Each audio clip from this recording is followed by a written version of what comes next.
Hello friends, welcome to my channel Tabrez Malik. उम्मीद करता हूं सब अच्छे से होंगे।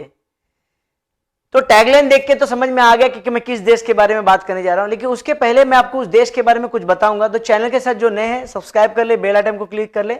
इंस्टाग्राम पे बहुत एक्टिव रहता है, वहां पे आके फॉलो कीजिए, वहां से मैं बातें कीजिए। और अगर कमेंट कर रहे तो हमेशा नया कमेंट भेजिए, क्योंकि वापस कमेंट के ऊपर रिप्लाई पे हमें पता नहीं चलता कि किसने क्या कमेंट पे सेम रिप्लाई किया है। तो चले चलते हैं उस देश के बारे में, आपको कुछ चीजें पहले बताते हैं, फिर शुरुआत करते हैं कि पोलैंड का प्रोसेस क्या होता है। एक बात मैं यहां पे बता दूं कि ये वीडियो थोड़ी सी लेंदी होने वाली है, तो अगर ये वीडियो पूरा देखेंगे तो आपको फुल प्रोसेस समझ में आएगा कि पोलैंड का वर्क वीजा अप्लाई कैसे करते हैं। तो आपको पता है पोलैंड कहां पे आता है? पोलैंड आता है जस्ट जर्मनी के बाजू में। पोलैंड एक बहुत खूबसूरत देश है, जहां की खूबसूरती बहुत अच्छी है, लोग बहुत अच्छे हैं, पॉलिश वहां पे बोली जाती है सबसे ज्यादा। लेकिन जो न्यू जनरेशन है उनको इंग्लिश भी अच्छी आती है, तो ये डरने की बात नहीं कि आपको अगर पॉलिश आएगी तो ही आप वहां पे जॉब कर सके हो। इंग्लिश अगर आती है आपको तो भी आप जॉब कर सकते हो, लेकिन एक होता है वहां पे रहते हुए अगर आपने पॉलिश सीख लिया तो समझिए आपको चांद चांद लग गई। तो क्या ऐसी चीजें मैं आप जानना चाहते हैं जो मलिक आज बताए, जो बाकी यूट्यूबर आपको नहीं बताते? मैं आपको ना जेन्युइन चीजें बताऊंगा, जेन्युइन डेटा बताऊंगा, जेन्युइन चीजें के बारे में प्रोसेस बताऊंगा। यहां पे मैं आपको बता दूं कि पोलैंड का वीजा का प्रोसेस वीएफएस नहीं करता। पोलैंड का वीजा प्रोसेस यहाँ की अबू धाबी में एम्बेसी करती है और इंडिया में दिल्ली और मुंबई में है। तो चीजों को समझना बहुत जरूरी है कि एजेंसी के चक्कर में ना फंसे। सबसे ज्यादा मैं आज जो प्रोसेस बताने जा रहा हूं उस प्रोसेस पे ध्यान देखेंगे तो आपको बहुत इजी टास्क में आपको इस पोलैंड के बारे में खत्म कर देंगे। आपको पता है पोलैंड एक बहुत बड़ा देश है, एग्रीकल्चर का भी हब है। वर्सो जिसका सिटी है वो भी बहुत बड़ा है, तो वहां पे हमेशा रिक्वायरमेंट आती रहती है। तो मैं आपको बता दूं थोड़ी सी रिक्वायरमेंट के बारे में, जो बहुत से ज्यादा जो रिक्वायरमेंट है वहां पे जो इस वक्त चल रही है। स्किल्ड वालों की पहले बात करता हूं, फिर अनस्किल्ड की बात कर रहा हूं। बैंकिंग सेक्टर में जॉब्स हैं, केमिकल सेक्टर में जॉब्स हैं, आईटी सेक्टर में जॉब्स हैं, लॉजिस्टिक में जॉब्स हैं, टेलीकम्युनिकेशन में जॉब्स हैं। उसके बाद अगर अनस्किल्ड के बारे में बात करें, लेबर कैटेगरी वाले में पैकिंग में है, शॉप वर्कर में जॉब है, जिनका मीट का बिजनेस आता है उनको पास जॉब है, ड्राइवर की बहुत वैकेंसी वहां पे खाली है। उसके बाद जनरल लेबर में जॉब है, फैक्ट्रीज लेबर में जॉब है। तो ये सारे जॉब वहां पे बहुत सारे खाली है। लेकिन आप एक चीज जान ले, कोई भी जब एजेंसी से कोई भी डील करते हो, किसी से भी डील करते हो ना, तो आप सैलरी के स्ट्रक्चर को पता कर ले। क्योंकि अगर कोई आपको बोलता है कि पोलैंड में 1200 यूरो मिलेगा ना, तो झूठ बोलता है। मैं आपको खुली बात बताता हूं, वहां पे डिडक्शन के बाद आपको 700 से 800 यूरो हाथ में आएंगे। तो ये बात का थोड़ा सा ध्यान रखेंगे। टैक्स का डिडक्शन ज्यादा होने के कारण आप एजेंसी से क्लियर कर ले या कंपनी से कि मेरे इन हैंड कितना आने वाला है। ये कोई क्लियर नहीं करता है और इस चक्कर में हम क्या करते हैं, बहुत सारी चीजें मिसमैच कर देते हैं। चलिए मैं आपको बेनिफिट्स के बारे में बताता हूं कि वहां के बेनिफिट्स क्या क्या होते हैं। एनुअल लीव पॉलिसी रूल्स है कि 20 दिन का आपको एनुअल लीव मिलेगा साल का। टिपिकली जो टाइमिंग होता है वहां पे काम करने का सुबह 8 से लेकर 4 तक होता है। वर्किंग 5 बजे के बाद कुछ एक्सेप्शन केसेस में होता है। एक्सेप्शनल केसेस में अक्सर मैं बात करता हूं, किस केसेस में बात करता हूं समझने के बाद बहुत जरूरी है, समझिए उस बात को। सपोज कीजिए जहां भी जैसे मॉल हो गए, थिएटर्स हो गए, इस जगह पे आपको 5 बजे बाद काम करना पड़ सकता है, लेकिन आपको उसको ओवर टाइम आपको दिया जाएगा। सैटरडे संडे में वहां पे काम होता है, 8 से 2 के बीच में काम होता है। मैं एक बात बता दूं कि जो पोलैंड में रेंट का सिस्टम है वो यूके से 40% कम का वैल्यू है, जो मैंने वर्कआउट किया है उसके ऊपर। खाने पीने के मामले में पोलैंड बहुत सस्ता है यूके के मामले में। लैंग्वेज में आपको पहले बोल चुका हूं कि वहां पे जो ओल्ड जनरेशन है वो मोस्टली पॉलिश बोलती है, लेकिन न्यू जनरेशन 50% के ऊपर, ज्यादा भी कह सकते हैं, वो लोग इंग्लिश बोलते हैं।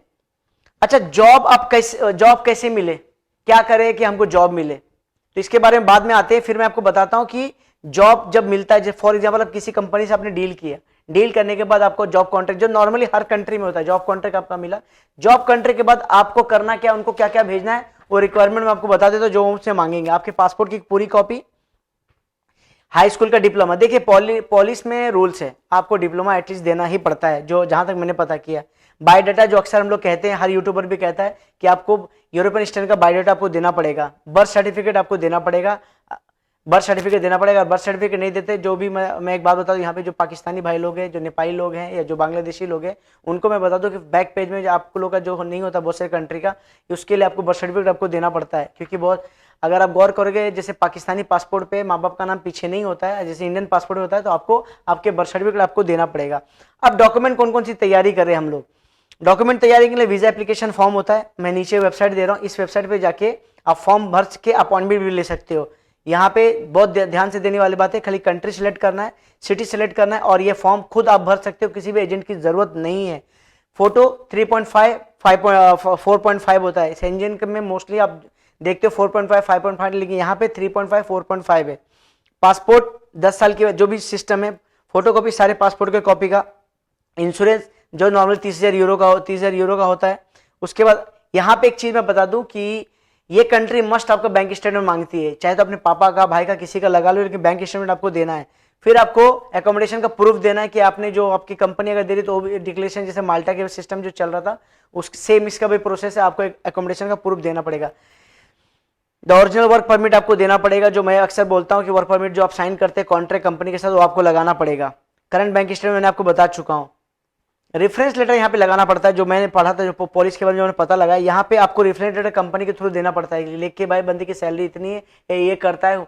आप कंपनी को ये मत बताओ कि आप पुलिस का वीजा अप्लाई कर रहे हो या पोलैंड का वीजा अप्लाई करो, आप डायरेक्ट बोलो होम में कंसर्न के नाम से मेरे को एक खाली एम्प्लॉय सर्टिफिकेट दे दो। उसके बाद अगर सेल्फ एम्प्लॉयड कोई बिजनेस पार्टनर है तो उनके लिए मैं बता दूं कि अप्लाई मत करना जॉब, ये अच्छा नहीं होगा, रिजेक्शन ज्यादा होता है। तो इस पे ये पॉइंट मैं आपको बताऊंगा नहीं।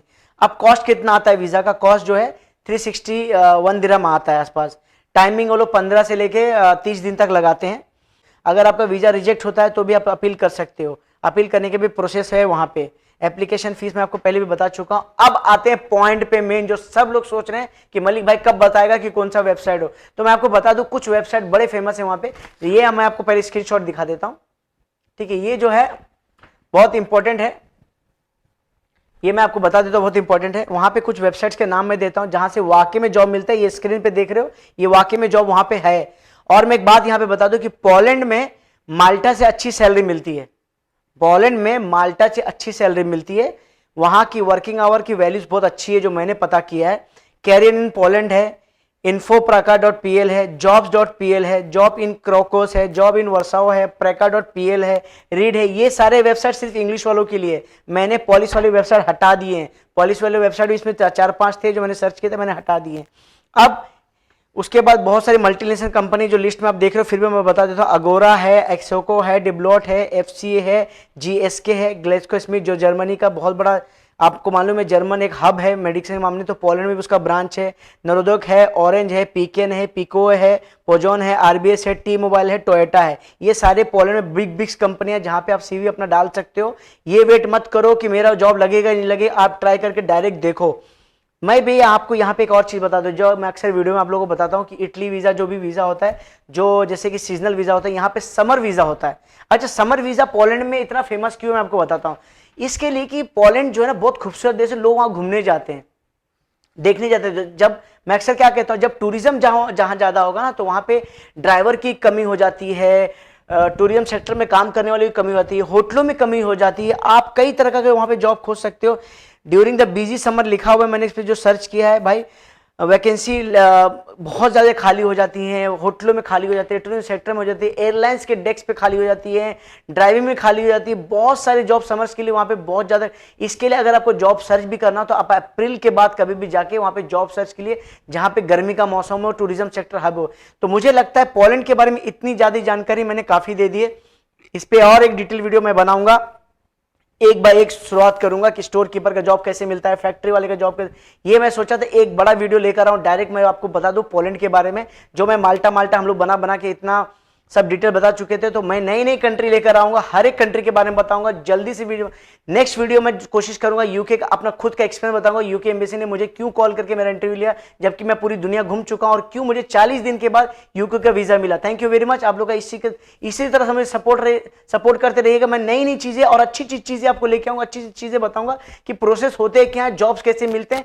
प्लीज, मैं कोई कंसल्टेंट नहीं हूं, मैं कोई कैरियर, मैं सिर्फ कैरियर इन्फ्लुएंसर हूं जो आप लोग को सही गाइडेंस करता हूं कि जॉब कैसे मिल सकता है, एजेंट से, स्कैम से कैसे बच सकते। तो प्लीज मुझे फॉलो कीजिएगा इंस्टाग्राम पे, लेकिन जॉब के लिए फॉलो मत कीजिए। मैं जॉब नहीं लगाता, कवर सियोर लेटर बनाता हूं नॉमिनल फीस लेके। थैंक यू वेरी मच, आप लोग का बहुत बहुत शुक्रिया।